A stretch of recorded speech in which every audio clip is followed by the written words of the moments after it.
Bonjour et bienvenue à cette édition de À télécharger. Je suis votre hôte Dave Richardson et nous sommes en compagnie de l'économiste canadien qui travaille le plus fort, Éric Lasselle. Vous le connaissez, vous l'aimez tous si vous nous suivez depuis le début. Éric, comment allez-vous aujourd'hui? Très bien, c'est une journée chargée, nous allons en parler, je pense.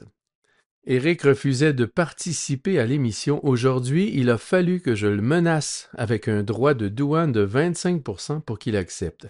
Qui aurait cru qu'une tactique comme celle-là pouvait créer autant d'émoi et d'incertitudes? Comment décrire cela, Éric? Vous n'en aviez tout simplement pas envie aujourd'hui, c'est ça? C'est ça, je suis un homme occupé, vous savez, je ne me déplace qu'à 50% de droits de douane. Ah, j'aurais pu y aller encore plus fort. En fait, c'est plutôt cela que ça devait être, non? Des droits de douane de 60% sur la Chine, qui sont maintenant descendus à 10%, jusqu'à 25% au Canada et au Mexique. La question que nous allons donc aborder aujourd'hui est celle des droits de douane. Les conseillers à qui j'ai parlé m'ont dit qu'ils commençaient à recevoir des questions de la part de leurs clients investisseurs. Quel est l'impact sur l'économie canadienne, sur mes investissements au Canada? Que se passe-t-il au niveau de la devise? Nous avons observé un mouvement presque immédiat à l'annonce de la menace, devrais-je dire, de tarifs douaniers, mais l'une des nuances qu'il faut apporter dès le départ, c'est qu'il ne s'agit encore que d'une proposition. L'administration Trump n'entre en fonction qu'en janvier. Cette politique n'est donc toujours pas en activité. Mais Eric, parlons des tarifs douaniers en général. On sait que l'administration Trump veut les mettre de l'avant et que même le secrétaire au Trésor s'y est montré quasi favorable en évoquant que leur impact ne sera pas ce que l'on croit. Mais en tant qu'économiste sérieux comme vous l'êtes, dites-nous ce que sont les droits de douane. Comment fonctionnent-ils? Est-ce qu'ils marchent vraiment ou pas du tout? Et sur le plan économique, en économie 101, disons, expliquez les tarifs douaniers et leur impact. Le tarif douanier est censé protéger la production nationale et nuire à la production étrangère. Les gouvernements ont la possibilité d'imposer une taxe sur les produits importés, ce qui décourage les importations et ou les rend plus chers. Alors, c'est sûr qu'il y a quelqu'un qui doit payer, mais qui? Qui va payer pour ça? C'est une question délicate et ça dépend des circonstances. On peut dire de manière réaliste, le coût est réparti entre 4 ou 5 joueurs, disons. Le producteur étranger est affecté d'une manière ou d'une autre, soit par une baisse de la demande ou parce qu'il se voit forcé de réduire ses prix pour que le public américain, dans ce cas-ci, puisse l'acheter. La devise absorbe souvent une partie du choc. Un pays qui impose des droits de douane voit sa monnaie se renforcer, ce qui absorbe également une partie de la hausse des prix. Ensuite, il y a les grossistes, les détaillants et le consommateur, en fin de compte. Ainsi, une certaine fraction du tarif est absorbée par tout le monde, je dirais. Dans la pratique, et ça semble s'être vérifié au cours de la période 2017-2020, pendant le premier mandat de M. Trump, c'est le consommateur américain qui en a payé la note de manière disproportionnée. Pas à 100%, mais une fraction assez importante. C'est pourquoi les gens s'inquiètent à juste titre de l'inflation. En d'autres termes, le coût des choses augmente. Il s'agit d'un élément central. Il y a une certaine souffrance économique lorsque les choses deviennent plus chères. Évidemment, il y a une compensation partielle dans le fait que le gouvernement perçoit davantage de recettes et qu'il fait de l'argent avec ce tarif. Il y a une compensation dans le fait que certaines entreprises sont en mesure de produire davantage sur le marché intérieur. La production nationale est ainsi protégée. Mais encore une fois, les prix des produits finissent généralement par augmenter. Vous vous retrouvez généralement avec une monnaie plus forte, ce qui est un léger coût pour la concurrence. Vous vous retrouvez avec moins de choix parce que certains produits étrangers ne sont pas reproduits au niveau national, parfois moins de spécialisation. Une entreprise nationale peut être excellente parce qu'elle se concentre sur quelques produits seulement, et là vous vous êtes forcé de vous disperser un peu trop. Cela peut avoir un certain coût. Et bien sûr, si et quand les droits de douane sont appliqués, au moins à court terme, on peut voir des problèmes dans la chaîne d'approvisionnement. L'approvisionnement habituel n'étant plus disponible, le temps qu'il faut pour que d'autres entreprises montent en puissance et que les producteurs trouvent des solutions, etc. Il y a certainement des coûts. D'après nous, il s'agit d'une théorie économique bien simple. Un tarif douanier appliqué par un pays est généralement un négatif net sur le plan économique. Cela dépend de l'origine de l'augmentation des prix et d'autres facteurs, mais en général, il s'agit d'un résultat économique net négatif. Si l'autre pays fait de même, il est garanti que ce sera un négatif économique, et ce sera sans doute le cas si des droits de douane sont appliqués cette fois-ci. Mais on peut débattre de si. Tout à fait. Bon, c'est maintenant que je vais y aller de mon boniment. Nos responsables marketing m'ont demandé d'en faire toujours plus. Alors écoutez ça, Eric. Voici ma contribution. Pour ceux qui ne connaissent pas encore l'émission, il y en a encore pas mal, voici pourquoi tant de Canadiens nous écoutent. Je crois que c'était la meilleure explication que j'ai jamais entendue. J'ai étudié l'économie à l'Université de Toronto, j'ai suivi tous mes cours pendant 4 ans et je n'ai jamais entendu une meilleure explication de toutes les parties concernées par un tarif douanier que ce que Eric vient de nous décrire. C'était brillant.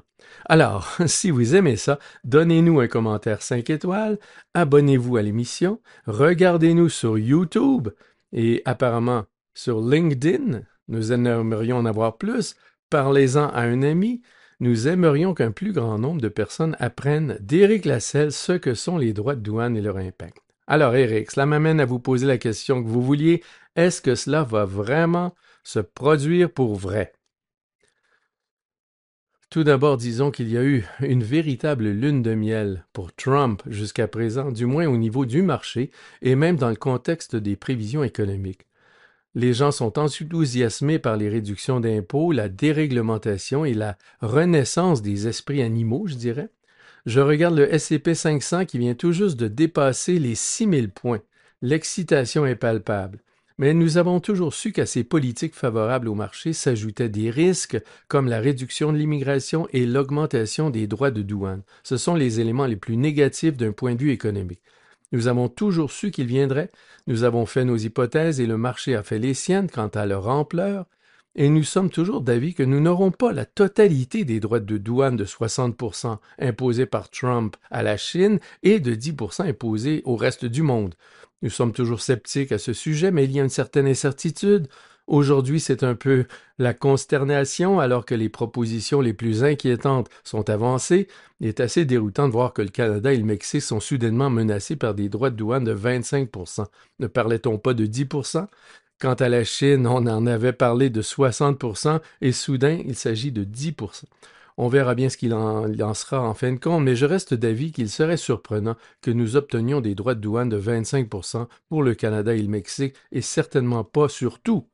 Par ailleurs, le prochain secrétaire au Trésor, Scott Bessent, parle d'utiliser les droits de douane comme d'une stratégie de négociation, et c'est sans doute vrai. Il s'agit d'une négociation ouverte, comme cela avait été le cas en 2017 et 2018, et nous n'avons finalement pas eu les tarifs douaniers complets qui avaient été brandis à l'époque. Je pense qu'il en sera sans doute de même aujourd'hui. Par ailleurs, ce secrétaire au Trésor a également parlé d'une application progressive des droits de douane, s'ils devaient être appliqués, afin d'éviter un choc trop important. Ce sera encore mieux s'il n'y en avait pas du tout, mais cela ne se produira sans doute pas dès le 20 janvier, je dirais. Cela dit, Trump a très explicitement lié ses menaces de droits de douane à la sécurité des frontières. Il a parlé de drogue illégale et de l'immigration clandestine.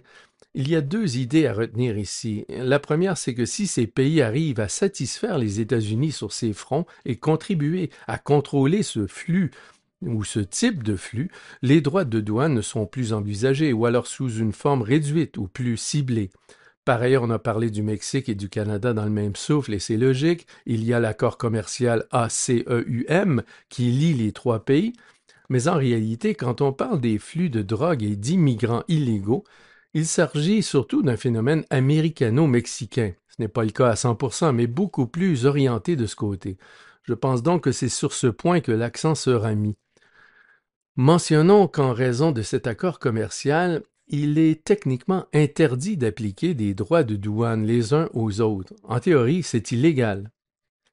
Dans un scénario extrême et improbable, à mon avis, oui, les États-Unis ou tout autre pays ont la possibilité de donner un préavis de 6 mois et de quitter l'accord commercial, mais il ne faut pas oublier que c'est Trump lui-même qui avait conclu cet accord commercial.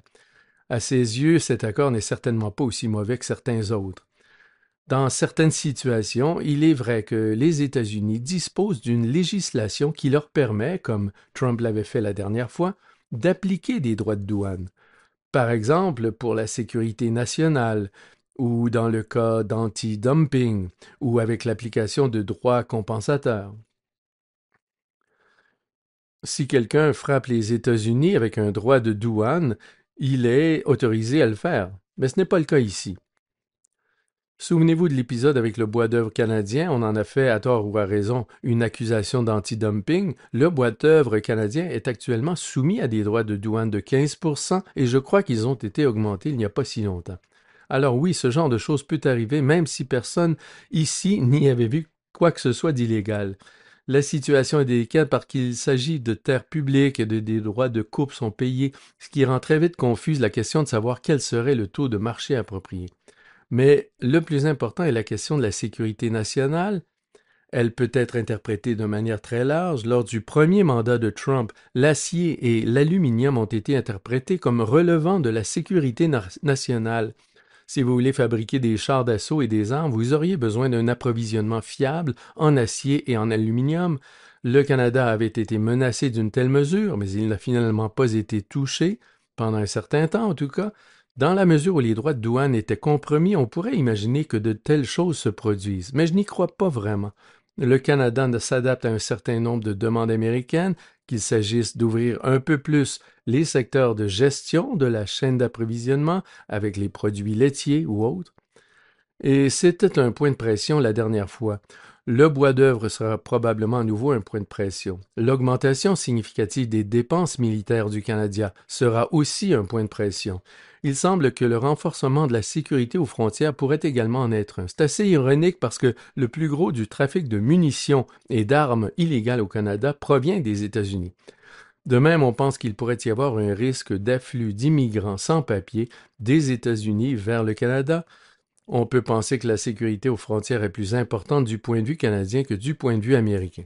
Mais en fin de compte, il pourrait y avoir une pression en ce sens pour que le Canada agisse de cette façon-là, et cela permettrait au Canada d'éviter ainsi les droits de douane tant craints. Nous avons effectué notre propre modélisation. En fait, nous l'avons recommencé en partie ce matin en modifiant certaines de nos hypothèses. Et si l'on part du principe que quelques secteurs sont effectivement touchés par les droits de douane au Canada, mais que la plupart ne le sont pas, ce qui me semble raisonnable, nous constatons que la croissance économique sera amputée d'environ 1/3 de point de pourcentage au cours des 2 prochaines années. C'est un choc et ce n'est pas souhaitable. Nous sommes à la recherche de croissance. Ces temps-ci, nous ne voudrions pas que cela se produise, mais c'est là notre estimation. Sans être souhaitable, cela n'entraînerait pas de récession ni de chaos dans les marchés. Le marché boursier canadien est fortement orienté vers certains secteurs qui ne semblent pas être trop affectés. Pensez au secteur des services financiers, par exemple.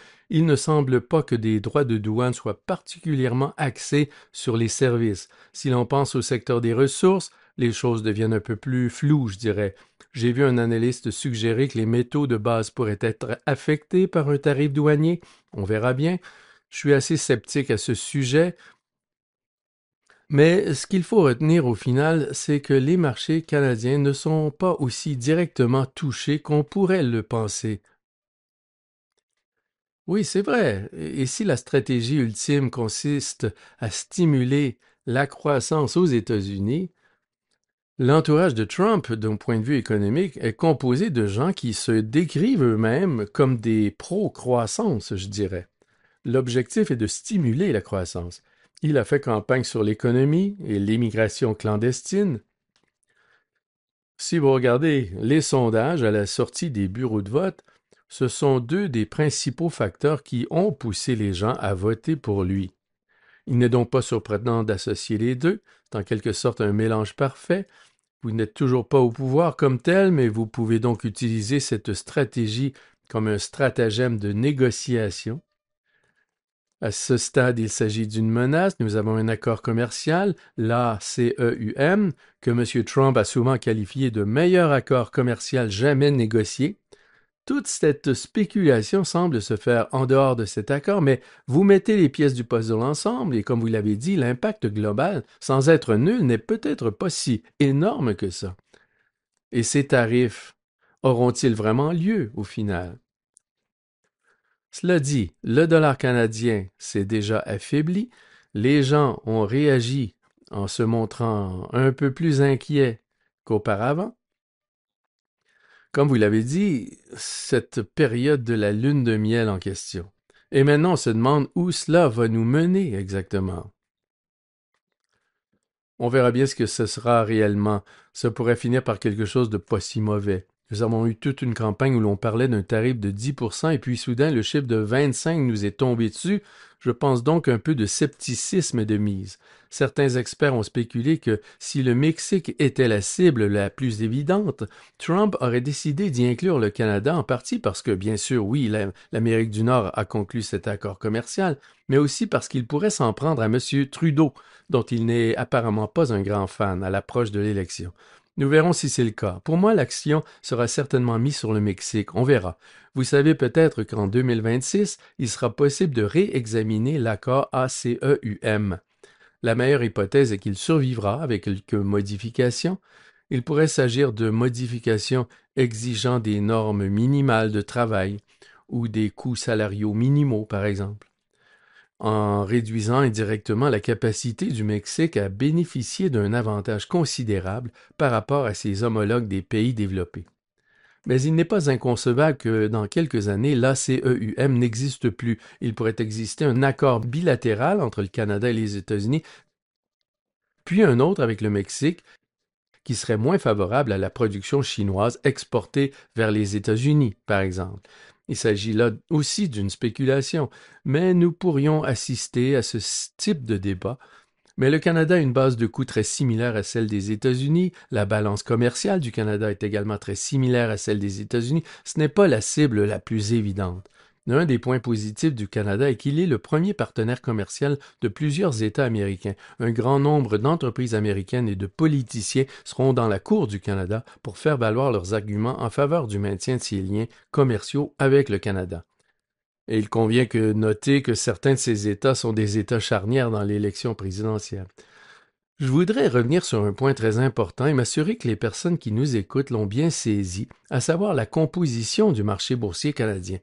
On y trouve les services financiers, bien entendu, les ressources et, au final, des domaines qui ne sont pas affectés par cette proposition particulière, je dirais.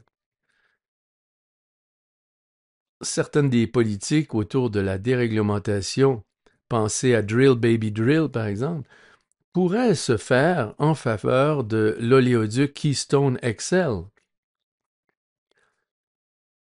Trump a déjà dit qu'il voudrait signer cet accord rapidement. Ce sont généralement des mesures qui vont aider ces secteurs de l'économie canadienne et comme ils représentent une part importante de l'indice canadien et du marché boursier canadien, cette annonce ne devrait pas avoir d'incidence sur la façon dont vous envisagez d'investir dans les actions et les sociétés canadiennes. Oui, je pense que c'est exact, cela apporte une couche de protection supplémentaire. Mais je reviens à l'essentiel, à savoir que je pense que si le Canada est frappé par des droits de douane, ce sera probablement de façon très limitée. La menace actuelle est une excellente stratégie de négociation pour entamer la conversation et obtenir quelques concessions de la part du Canada. Une dernière chose, parlons du dollar. Vous l'avez dit, vous avez constaté une certaine faiblesse du dollar à la suite de cette annonce. On en arrive à aujourd'hui. Si ces politiques et toute autre politique de l'administration Trump devait affaiblir considérablement le dollar canadien, cela aurait-il une incidence sur ce que la Banque du Canada pourrait être disposée à faire du point de vue des taux d'intérêt? Ou pensez-vous que ces deux choses sont divisées? Oui, ils sont certainement liés, c'est là le problème. Tout affecte tout. On tourne en rond et on se retrouve avec des implications atténuées dans tous les sens. C'est probablement ici qu'il faut voir les choses. La menace de droits de douane est au désavantage du Canada puisqu'ils affaibliraient la monnaie L'affaiblissement de la monnaie augmente peut-être un peu l'inflation, peut-être à la marge, mais il stimule également la compétitivité, ce qui aide l'économie dans une certaine mesure. Mais il faut garder à l'esprit la raison pour laquelle la monnaie s'affaiblit.